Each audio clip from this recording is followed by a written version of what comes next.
Pick up a Toblerone lately? Notice something weird? The peaks are the same, but the valleys between them got suspiciously wider. The box looks identical.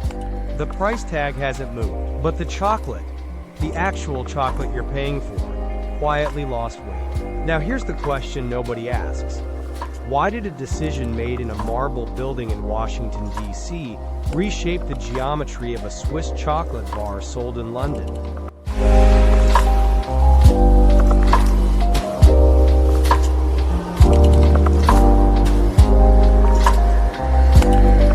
This isn't a story about greedy candy companies. Not really. It's a story about how 11 interest rate decisions rippled across oceans. They strengthened a currency, drained capital from West African nations, spiked the cost of cocoa butter by over 50%, and landed invisibly in your grocery basket. The inflation you were told was being fixed, it didn't disappear. It just got smaller, literally. Okay, let me draw the chain on the board. Most people think shrinkflation starts with a greedy CEO in a boardroom. That's the last link, not the first. The real story begins 14 months earlier and 5,000 miles away. In March 2022, the Federal Reserve started raising interest rates from near zero.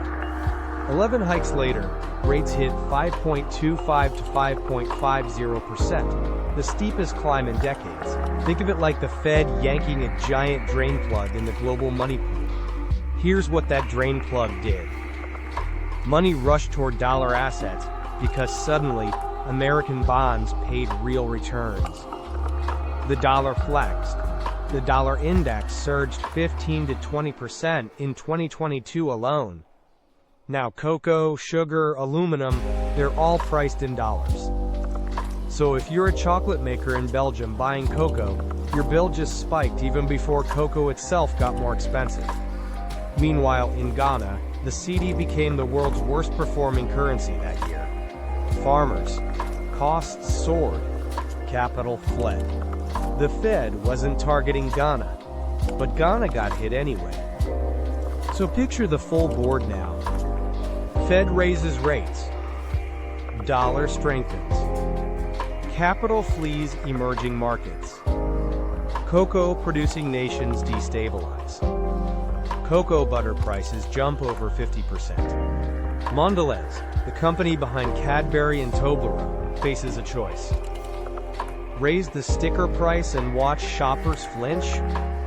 Or quietly shave grams off the bar and hope nobody notices? They chose the invisible option. That's how a policy meant to cool American inflation boomeranged across the planet and landed as wider gaps in your Toblerone. Let's zoom in on each link. Start with the Fed. Between March 2022 and July 2023, 11 rate hikes. 0 to 5.25%. That's not a gentle nudge. That's slamming the brakes on the world's largest economy. Now, when American bonds suddenly pay 5%, global investors do the obvious thing. They sell assets in Brazil, Ghana, Turkey, anywhere risky, and park money in dollars. This is the gravitational pull of the reserve currency. The dollar index climbed roughly 15 to 20% in 2022. Every commodity priced in dollars instantly got more expensive for everyone else on Earth. Now follow the money leaving. Ghana, the world's second largest cocoa producer. In 2022, its cedi became the worst performing currency on the planet. Think about what that means on the ground. Ghanaian cocoa farmers buy fertilizer priced in dollars. They buy fuel priced in dollars. Their costs exploded, but they sell cocoa beans at prices set by international markets they don't control. Côte d'Ivoire, the biggest cocoa producer, had its CFA franc pegged to the euro. That helped a little. Like wearing a thin raincoat in a hurricane. Dollar-denominated import costs still pushed local inflation higher. Capital fled both nations. Investment dried up. Crop yields suffered. The Fed never mentioned Ghana in a single press conference. But its policy landed there like a shockwave. Here's where the chain gets vicious. The dollar strength alone would have raised cocoa costs. But then supply-side disasters piled on. West African cocoa crops failed. El Niño hammered sugar harvests. European energy prices shut down aluminum smelters, the same aluminum that wraps your chocolate bar. Cocoa butter surged over 50% between 2022 and 2023. Raw sugar hit 12-year highs. Now put yourself in Mondelez's boardroom. You make Cadbury dairy milk and Toblerone. Every single input, cocoa, sugar, packaging, costs dramatically more. You have two choices. Raise the price tag and trigger what economists call demand destruction. Shoppers simply walk away. Or keep the price, shrink the product, and bet that consumers won't notice a few missing grams.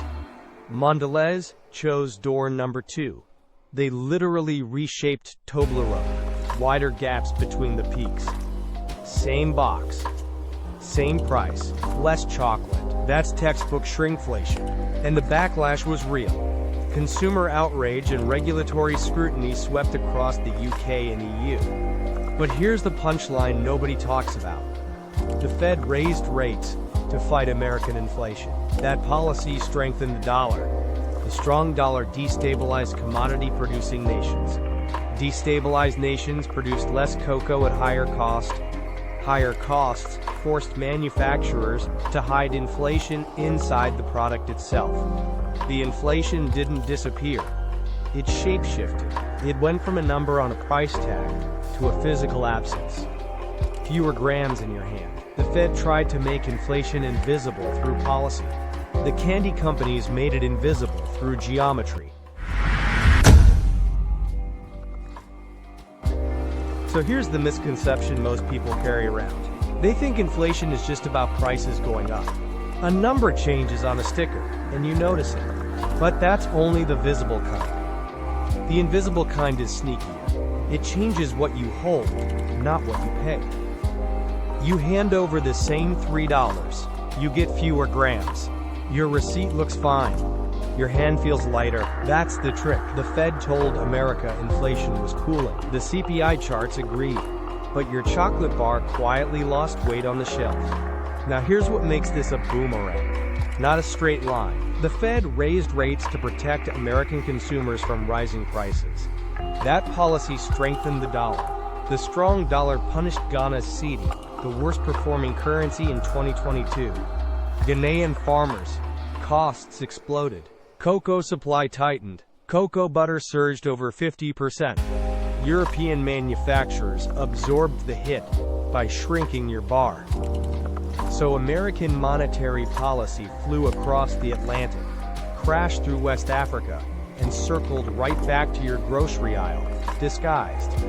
So the real lesson is this. There's no such thing as domestic monetary policy anymore. When the world's reserve currency flexes, every economy feels it. Every farmer, every factory, every wrapper of aluminum. The Fed doesn't set the price of your Toblerone, but it sets the conditions that reshape it. Next time someone says inflation is under control, ask a different question. Did prices stop rising? Or did the product just get smaller? So here's today's causal chain in one breath. Fed hikes rates, dollar surges, capital flees Ghana, cocoa costs spike. Your chocolate bar shrinks, 11 decisions in Washington reshaped the geometry of your snack. That's the world we live in now, every economy connected by invisible threads. So next time you pick up any product, try this. Don't just check the price, check the weight. Check the volume. That's where hidden inflation lives now. And when headlines say the Fed is raising or cutting rates, don't skip that story, because that decision will reach your grocery shelf. It just takes a few months and a few thousand miles to arrive.